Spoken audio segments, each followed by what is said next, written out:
premier relatif à la vie, c'est ce qui se passe sur Encelade. Le second relatif à l'origine, c'est ce qui se passe sur les anneaux. Alors, relatif à la vie, vous voyez ce petit satellite là, Encelade. Ça c'est Titan, ça c'est les anneaux, et ça c'est Saturne. Encelade est un tout petit corps, 500 km de dimension. Moi j'ai enseigné pendant plein d'années aux étudiants que plus un corps est petit, plus il est mort. La Lune c'est petit, c'est mort géologiquement. La Terre c'est plus gros, c'est actif géologiquement. Volcan, tremblement de terre, etc. Donc Encelade, 500 km, c'est mort. Peut-être mort. Alors voyons ce qui se passe.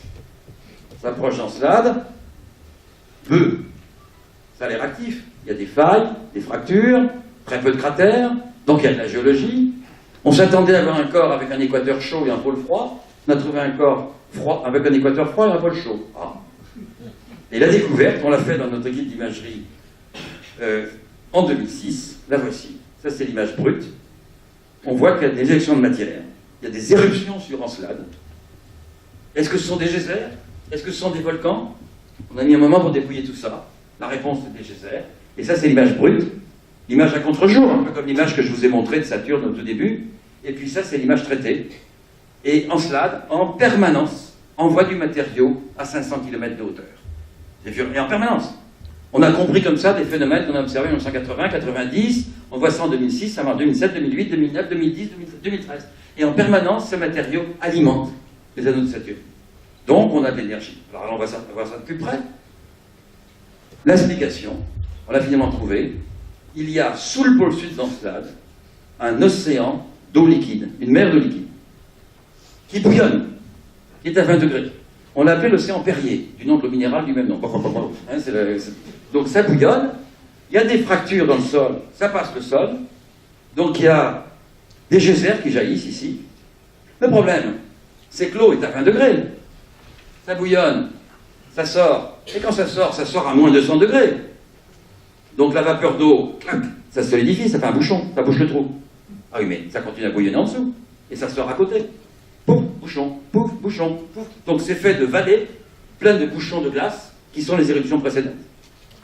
Et donc ce qu'on trouve, et regardez, en 2008, là il ne se passe rien, et en 2009, même endroit, il y a une éruption. Autrement dit, qu'est-ce qu'on trouve là-bas? On trouve de l'énergie, de l'eau liquide, et une chimie organique complexe. Chimie organique, ça veut dire X atomes de carbone, Y atomes d'hydrogène.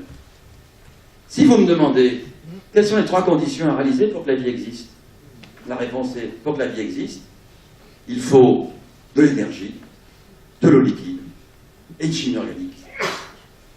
Autrement dit, je suis en train de vous dire que là-bas, nous venons de découvrir que les conditions pour la vie sont réalisées.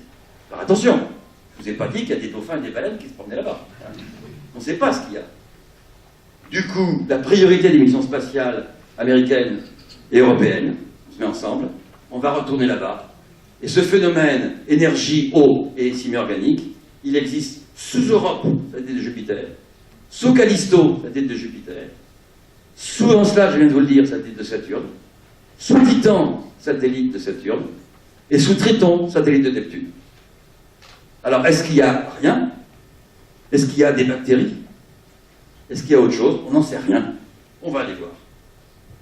Et quelle que soit la réponse, ou bien il n'y a rien. Ah, ça veut dire que les conditions pour la vie sont réalisées, il n'y en a pas.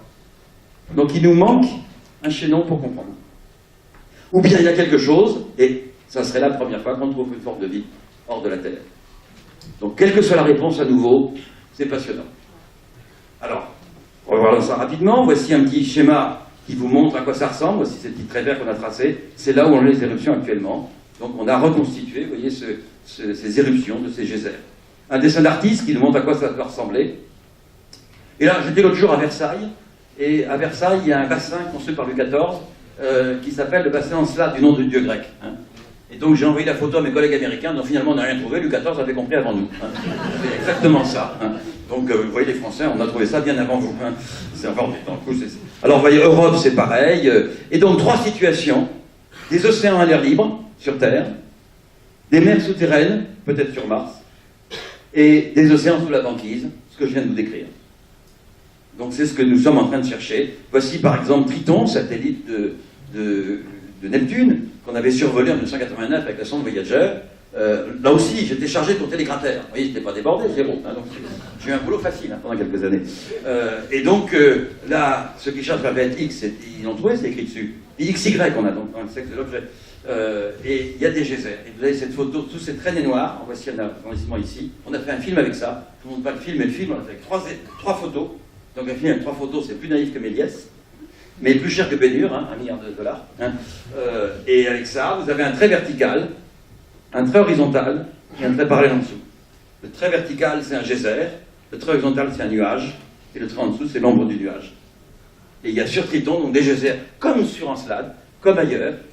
Mais sur Terre, un geyser, vous allez au Yellowstone, vous allez en Islande, vous avez un geyser, ça fait 20 mètres. Prenez des photos, montrez aux amis, ah c'est beau, c'est spectaculaire et tout.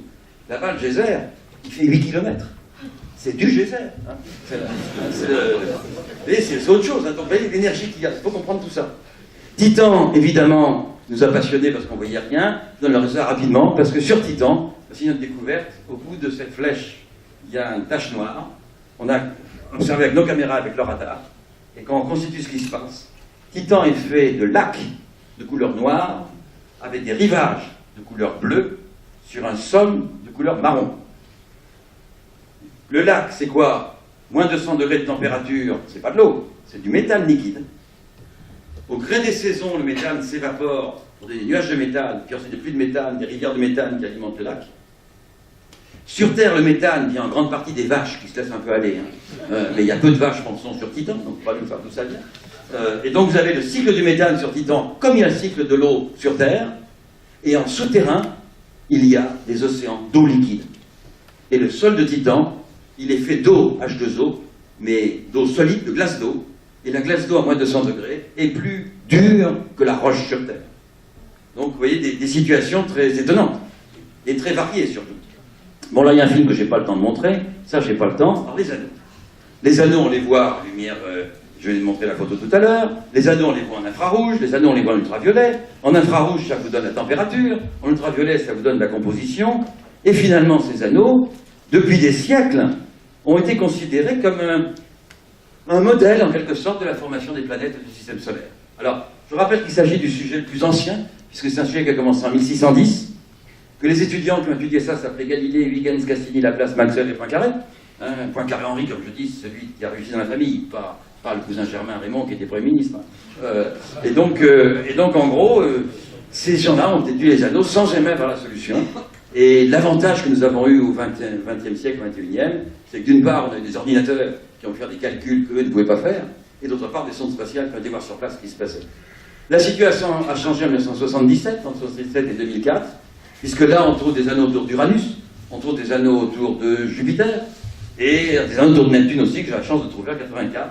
Donc, toutes les planètes géantes ont des anneaux, ce qu'on ne savait pas auparavant, et la sonde Voyager fait une première visite. La sonde Cassini, donc, en 2004 et 2017, observe ce système, et donc ça nous donne un petit peu un laboratoire de physique à portée de la main pour étudier ce qui se passe dans un disque, puisque la théorie de formation du système solaire, c'est qu'une nébulosité est apparue au centre de laquelle on a fait l'étoile Soleil, et à la périphérie de laquelle on a fait un disque dans lequel sont nées les étoiles. Alors comment? Je vais vous dire tout de suite. Alors d'abord, les anneaux nous permettent d'étudier des mécanismes. Alors, en passant rapidement, les anneaux ne se comportent jamais comme prévu. Chaque fois qu'on fait une théorie, on va sur place, c'est pas comme ça. C'est un laboratoire de physique à portée de la main.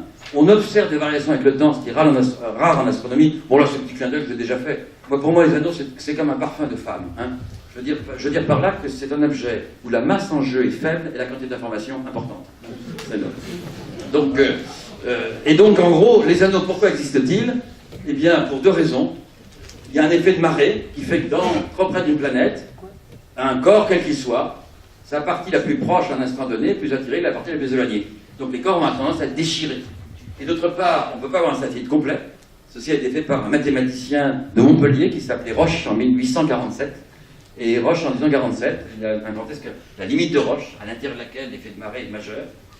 Et quand vous avez un ensemble de particules autour d'une planète, ces objets se cognent mutuellement pour faire un disque. C'est un institut que j'avais travaillé en 1973 pour étudier la formation d'un disque. Donc pourquoi il y a des anneaux? À cause de la limite de Roche, l'effet de marée, à cause des collisions. L'épaisseur est non nulle, donc ça c'est le système. La grande surprise, ça c'est Galilée, Cassini, vue de la Terre et vue des sondes spatiales, c'est que ces anneaux ne sont pas homogènes à bord d'où, comme on l'imaginait avant l'exploration spatiale, mais ils sont hétérogènes à bord net, comme on l'a trouvé avec les satellites. Autrement dit, il y a des phénomènes de confinement dans les anneaux, et là, tout de suite, vous touchez un phénomène important, c'est que si on veut rassembler du matériau, on a intérêt à confiner. Et on a découvert, chose étonnante, moi quand j'étais petit à l'école, on m'a appris que la gravitation était une sorte d'attraction. Bon, d'accord.